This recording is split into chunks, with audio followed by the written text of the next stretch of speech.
அன்புக்குரியவர்களே, உங்கள் அனைவருக்கும் இனிய வணக்கம். இன்னும் ஒரு வேலையின் பொது அறிவு பதிவில் உங்களை சந்திப்பதில் மகிழ்ச்சி அடைகிறேன். இன்பமே சூழ்க, எல்லோரும் வாழ்க வளர்க. நன்றி. வாழ்க வளமுடன். வாருங்கள், அறிவு தேடலுக்குள் செல்வோம்.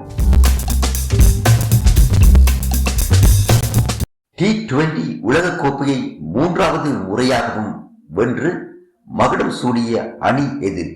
இந்திய அணி. இந்திய அணி ICC T20 உலக கோப்பை 2026 இறுதிப் போட்டியில் இந்திய அணி நியூசிலாந்தை தோற்கடித்து கோப்பையை வென்றுள்ளது.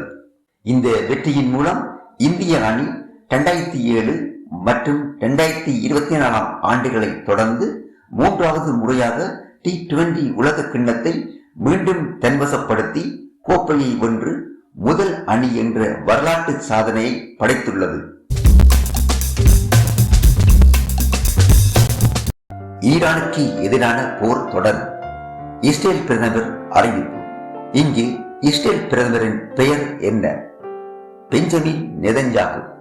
Benjamin Netanyahu. நேபாளம் நாட்டில் அண்மையில் நடைபெற்று முடிந்த பொது தேர்தலில் ஒரு மூத்த அரசியல் தலைவரை தோற்கடித்து வெற்றி வாகை சூடிய இளைஞர் யார்? பலிந்திர சா. இவர் கலைத்துறையைச் சேர்ந்த பிரபல பாடகர் ஆவார்.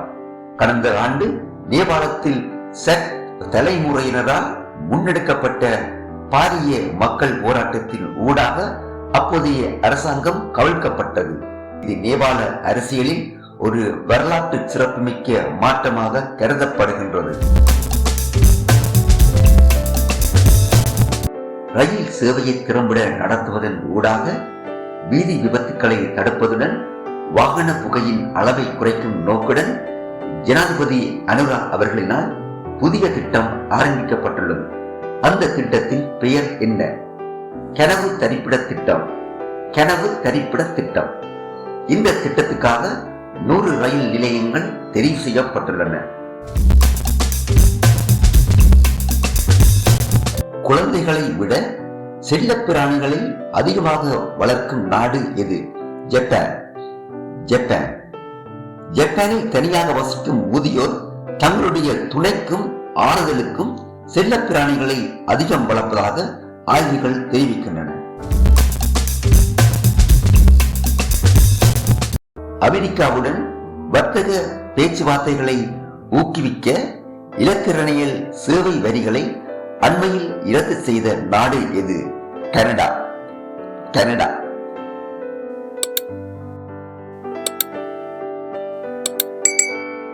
அன்புக்குரியவர்களே, அரசாங்க பதவி வெற்றிடங்கள் பலவற்றுக்கு விண்ணப்பங்கள் கோரப்பட்டுள்ளன. அதனை Facebook வலைப்பக்கத்துக்கு சென்று பார்வையிட முடியும் என்பதை விண்ணப்பதாரிகளுக்கு அன்புடன் அறிய தருகின்றேன்.